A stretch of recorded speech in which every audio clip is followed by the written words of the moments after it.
Hello students, hope you all are doing great. Today we will be starting with chapter 8 of entrepreneurship management. And this is again an important chapter to understand the financial strength of a new venture project. So basically if it is a positive financial report or a negative report, we come to know through certain ratios and certain numbers and calculations. So in this chapter, it will be a good explanation about what ratios help to understand what aspect of the business and how to calculate the valuation of a business. Hope this introduction is clear. Let's see what is the index of this chapter.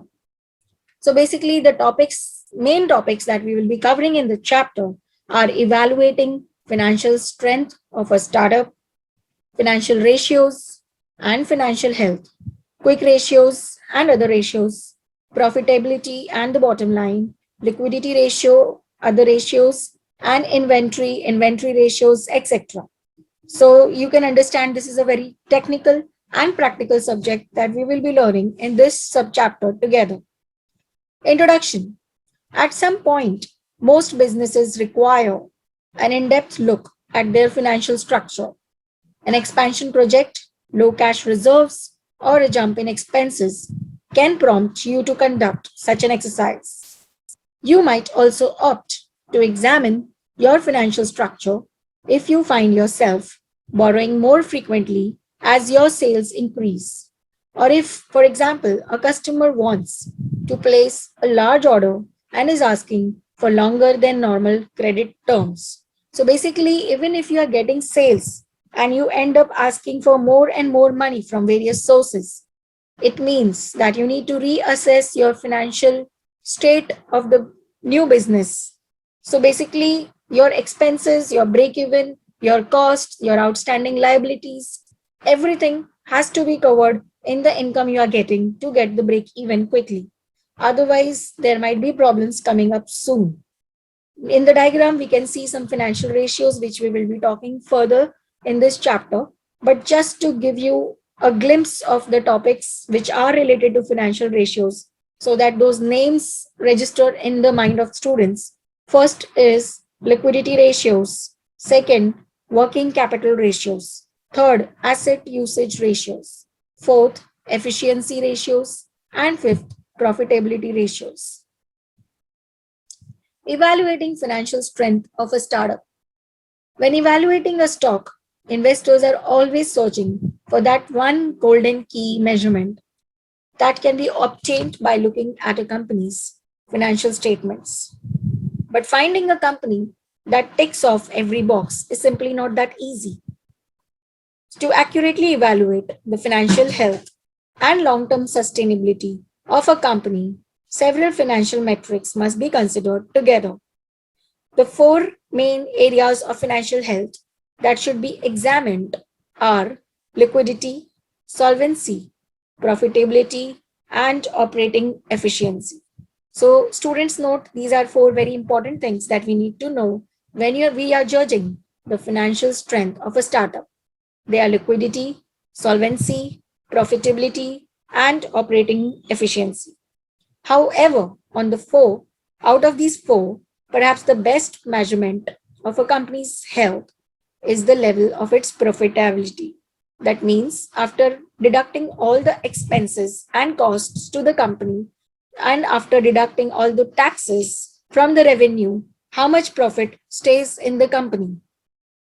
Next, we will discuss about financial ratios.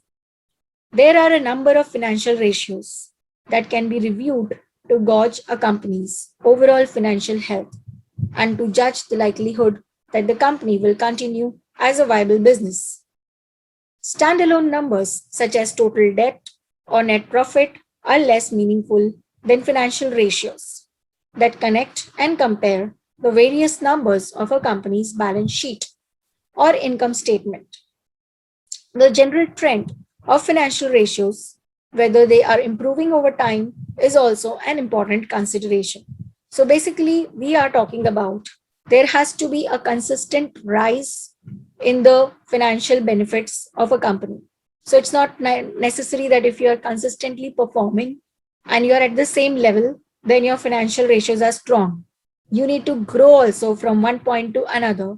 Being a startup, the growth should be really quick and high to really make a difference in the market. If it will take too much time to grow, probably the company will be submerged in bad debts. Next slide, we will talk generally what is the ratio. Ratio should be evaluated only when visiting the banker. Ideally, one should review the ratios on a monthly basis to keep on top of changing trends in the sector or in the companies related to this kind of business. Although there are different terms for different ratios, they fall in few of the categories, maybe like liquidity ratios or financial ratios. Okay. A common use of financial ratios is when a lender determines the stability and health of the business by looking at the balance sheet. Of course, for a startup, probably in the first year, there might not be a detailed balance sheet, but only the expenses will be more, and other side, the capital will be high. The balance sheet provides a portrait of what the company owns or assets and what are the liabilities it owns. Bankers will often make financial ratios a part of the business loan agreement. For instance, one has to keep the equity above a certain percentage of debt, means the ownership cannot be less than the total liabilities, or the current assets above a certain percentages of current liabilities can become an issue.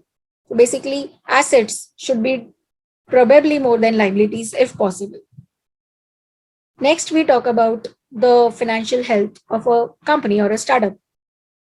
One way to analyze your financial health and identify how it might be improved is by looking closely at the financial ratios. Ratios are used to make comparisons between different aspects of a company's performance or how the company stacks up within a particular industry. They reveal basic information such as what is accumulated, whether how much is the debt, how much is the stock in the inventory, and how much is the receivables or payables. Right? Isn't that easy to understand? Now, if we see another topic called ratio analysis, to basically understand liquidity ratios, leverage ratios, activity ratios, and profitability ratios. Under liquidity ratios, they measure the firm's ability to meet current obligations. Leverage ratios, these ratios show the proportion of debt and equity in financing the firm's assets. Activity ratios, they reflect the firm's efficiency in utilizing the assets. Profitability ratios, these ratios measure overall performance and effectiveness of the firm. So this will give some idea what these ratios are about. But just to summarize it, to make it easy, liquidity is all about things which you can sell and get the money easily. Leverage is something you might get in the future, but you own it, right? And activity ratios, efficiency in what processes you have done and how much money is coming out of it. And of course, profitability is the exact calculations, how much income is coming. There's no one perfect way to determine a company's financial health, however, let alone sustainability, despite investors' best efforts. However, there are four critical areas of financial well being that can be scrutinized closely for signs of strengths or vulnerability. Liquidity, solvency, profitability, and operating efficiency are important areas to consider, and all should be considered in combinations also. Just a diagram for students. Next, we understand what is liquidity. Liquidity is a key factor in assessing a company's basic financial health. Liquidity is the amount of cash and easily convertible to cash assets a company owns to manage its short-term debt obligations. Before a company can prosper in the long term, it must be first to be able to survive in the short term. The two most common metrics used to measure liquidity are the current ratio and the quick ratio. Let's see what is quick ratio. Of these two, the quick ratio is also known as the acid test. Is the conservative measure, not a very new modern method. This is because it excludes inventory from assets and also excludes the current part of long-term debt from liabilities. Thus, it provides a more realistic or partial indication of a company's ability to manage short-term obligations with cash and assets on hand. A quick ratio lower than 1.0 is often a warning sign, as it indicates current liabilities exceed current assets. So, a quick ratio lower than 1.0 means that as liabilities are too much, there is too much to pay and too much to sell off and get the money. So, let's see the formula. Quick ratio formula: current assets minus inventory divided by current liabilities is equal to quick ratio. Next, let's see what is debt to equity ratio. Related to liquidity is the concept of solvency, a company's ability to meet its debt obligations on an ongoing basis, not just over the short term. Solvency ratios calculate a company's long term debt in relation to its assets or equity. The debt to equity ratio is generally a solid indicator of a company's long term sustainability because it provides a measurement of debt against stockholders' equity. So, this means debt to equity ratio is actually a calculation, okay, of how much you have given to the stockholders, the shares, and how much is the debt, how much is the amount that has to be paid to the creditors, and therefore also a measure of investor interest and confidence in a company. A lower debt by equity ratio means more of a company's operations are being financed by shareholders rather than by creditors. So that means someone who has provided the capital, okay, is less than what shareholders are giving. This is a plus for a company since shareholders do not charge interest on the financing they provide. Of course, if there are dividends provided, that is in a later stage, not in the initial stage. Okay, so debt equity ratio formula is short term debt plus long term debt plus other fixed payments divided by shareholders' equity. Students, the next slide we understand is about solvency. Debt equity ratios vary widely between industries. However, regardless of the specific nature of a business, a downward trend over time in the debt equity ratio is a good indicator a company is on increasingly solid financial ground.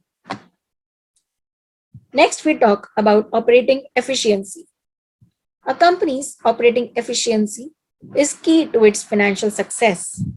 Operating margin is one of the best indicators of efficiency. This metric considers a company's basic operational profit margin after deducting the variable costs of producing and marketing the company's products or services.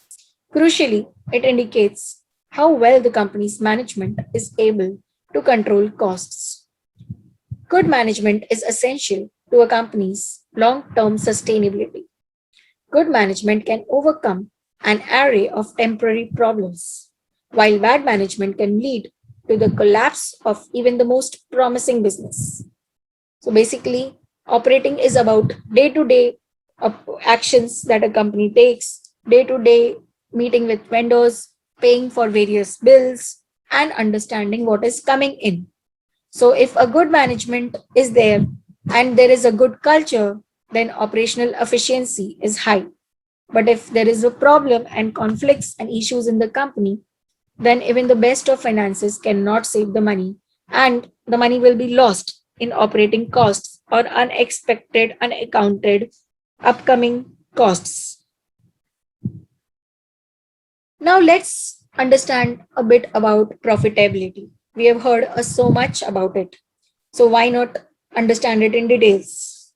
While liquidity, basic solvency, and operating efficiency are all important factors to consider in evaluating a company, the bottom line remains a company's bottom line, its net profitability. Companies can survive for years without being profitable, operating on the goodwill of creditors and investors. But to survive in the long run, a company must eventually attain and maintain profitability. So we understand that there are so many companies which are running through investments from various sources, right? So even if they are in loss, like a lot of startups are still in loss, but they are doing well because investors are ready to wait and evaluate and let the brand grow. Understanding further about profitability. A good metric for evaluating profitability is net margin, the ratio of net profits to total revenues. So let's see the formula again. Net margin is equal to net profits upon total revenues. It is crucial to consider the net margin ratio because a simple dollar figure of profit is inadequate to assess the company's financial health. A company might show a net profit figure of several $100 million. But if that dollar figure represents a net margin of only 1% or less, then even the slightest increase in operating costs or marketplace competition could plunge the company into the red. A larger net margin is especially compared to industry peers means a great margin of financial safety and also indicates a company is in a better financial position to commit capital to growth and expansion. So basically, margins should be high to sustain for a longer time. It shows that the company is in a safe zone and indicates that it will keep growing and its commitment to growth and expansion is 100%. Going to the bottom line of all this, just to summarize in three basic points. No single metric can identify the overall financial and operational health of a company. So it should be a combination of a lot of metrics, formulas, and understanding of these analytics. Liquidity will tell you about a firm's ability to ride out short-term rough patches, and solvency tells you about how readily it can cover longer-term debts and obligations.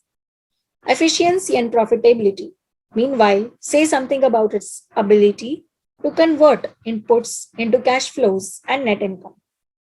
All of these factors must be considered to get a complete and holistic view of a company's stability. So I hope students that is very clear. Thank you. Hope you enjoyed this video. We will be continuing with the next part of this chapter in the next video to understand the financial strength of a startup or a company. Be with us throughout this